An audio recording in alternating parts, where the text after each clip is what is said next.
Herkese merhaba, üroloji uzmanı Ömer Damakkaya. Bugün penis başı dolgusundan bahsedeceğim arkadaşlar. Nasıl yapıyoruz, ne gibi faydaları oluyor hastalara, diğer tedavilere göre ne gibi avantajları var arkadaşlar.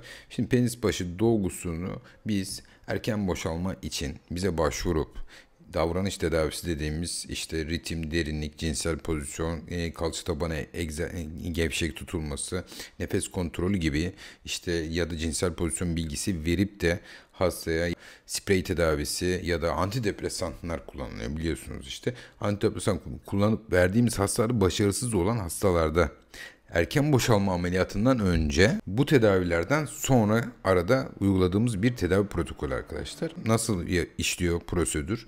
Biz hastaya işlem esnasında ve sonrasında nasıl takip ediyoruz onu söyleyeyim arkadaşlar. Ben şu şekilde takip ediyorum hastayı.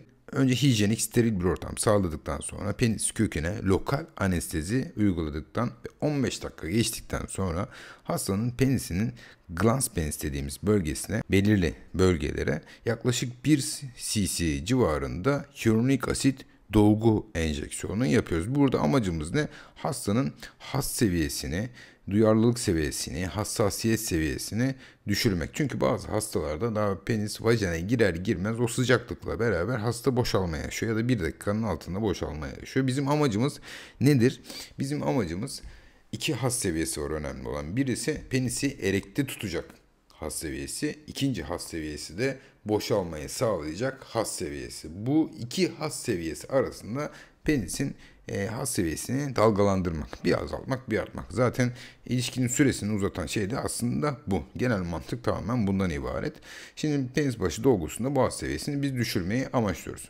İşlemi yaptık. İşlemden sonra takip de çok önemli arkadaşlar. Şimdi işlemi yaptıktan sonra hastayı gönder git olmuyor.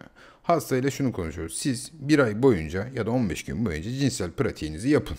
İlişki sürenizi, has seviyenizi, duyarlılık seviyenizi değerlendirin. Sonra hasta 15 gün bir ay ilişkiye giriyor.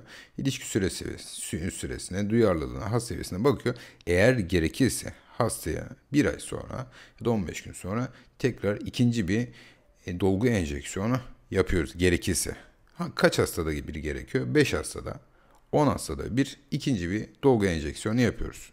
Hastalar şunu soruyor. Hocam sensorimetri neden kullanmıyorsun? İşte hassasiyet seviyesini ölçüp o noktalara neden yapmıyorsun? Arkadaşlar şimdi onunla şöyle anlatmak lazım. Şimdi sensorimetri dediğiniz cihaz bir kere penis için, penis organı için dizayn edilmiş o küçüklükte bir cihaz değil. Sensorimetri büyük organlar için dizayn edilmiş. O organdaki algıyı hastanın cevabına göre yani subjektif olarak değerlendiren bir cihaz. Sensöryometri cihazı. Sensöryometrinin sensörü zaten 1 santim. Arkadaşlar 1 santim çapı var sensörün. Yani o penisin başının büyüklüğüyle kıyasladığınız zaman oldukça büyük bir sensör. Yani o sensörün değdiği hangi noktaya ben dolgu enjeksiyonu yapacağım yani. Sensöryometri ile yapılmış bilimsel çalışmalara geldiğiniz zaman da arkadaşlar çalışmalar şu şekilde dizayn edilmiş zaten. Hastaya önce dolgu enjeksiyonu yapılmış. Sonra sensöryometri ile hasta değerlendirilmiş. Demişler ki dolgudan sen duyarlılığın azaldı mı arttı mı? Azaldı mı arttı mı? Bölgesel olarak hastalarda şu bölgede azalma var, bu bölgede azalma var değerlendirilmiş bir durum değil. Zaten yapamazsınız o sensöryometriyi. Çünkü sensörün başı çok büyük arkadaşlar. Ya da mesela penisin ön tarafına dediğiniz kocaman bir bölgeyi değerlendirmiş oluyorsunuz arkadaşlar. Onu sensöryometri dediğim gibi tabii ki özel sektör tabii ki rekabet getirecek ama sensöryometri bana göre anlamsız. Gene yapan arkadaşlara saygım var, o ayrı mesele. Takdir ediyorum kendilerini ama dediğim gibi ben 2 basamaklı bir şekilde hastayı takip etmeyi, hastayı bu şekilde istişare etmeyi daha uygun görüyorum kendime. Onun dışında arkadaşlar başarı oranları dediğim gibi %70-90 arasında değişiyor.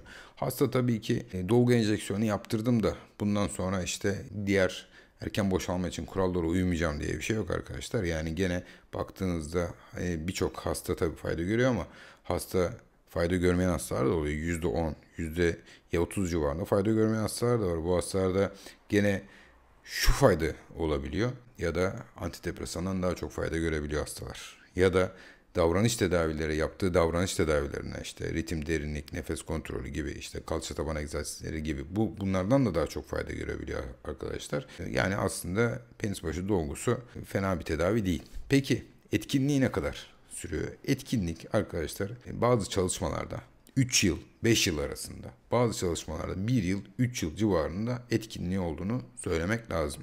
Hyaluronik asit bildiğiniz üzere 1 yıl, 2 yıl civarında. Ama mesela dudakta çok daha fazla kalabiliyor. Penis başında, glansta da uzun süre kalabiliyor. Tabi zaman geçtikçe daha uzun değerlendirmeler yapılacaktır arkadaşlar. Peki şunu da soruyor hastalar. Ya sen bana penis başı dolgusu yapma. Kalıcı bir tedavi ver. Erken boşalma ameliyatı yap bana.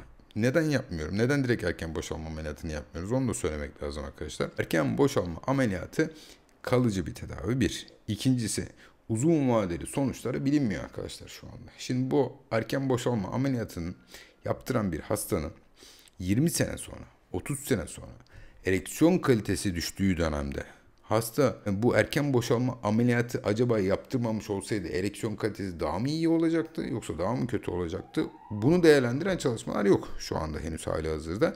Neden bunu söylüyorum arkadaşlar? 20'li yaşlarda birisinin erken boşalma ameliyatı olduğunu düşünün. Sinirler kalıcı olarak kesiliyor. O sinirleri bir daha tamir etme şansınız kesinlikle yok. Tabii ki erken boşalma ameliyatının da herkese yapılmıyor.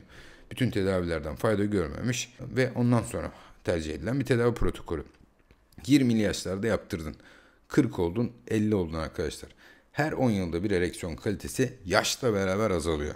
Ve ereksiyon kalitesi azaldıkça dışarıdan aldığın haz, dışarıdan aldığın duyarlılık yüksek olması gerekiyor ereksiyon sağlayabilmeniz için. Yani geldiniz diyelim ki 60 yaşına.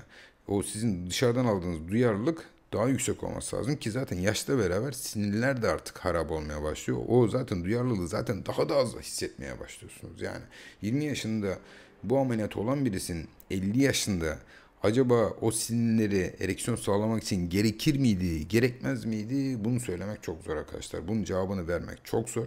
O yüzden biz erken boşalma ameliyatını en son seçenek olarak yapıyoruz ve şöyle söyleyeyim erken boşalma nedeniyle kliniğe gelip de yapılan %1'den azdır arkadaşlar. Çünkü zaten videonun başında anlattığım gibi işte ritim, derinlik, kalça tabanı kontrolü, nefes kontrolü ve cinsel pozisyonla ilgili artı bunların üzerine cinsel tecrübe yaşayan birisinin erken boşalma ile ilgili tedavi olma ihtimali %80-90 zaten arkadaşlar. Olmadı. Bunlarla beraber sprey, antidepresan bir de bunlarla beraber zaten tedavi olma ihtimali daha da artıyor. Bir de bunun üzerine tuttun penis başı dolgusu yaptın.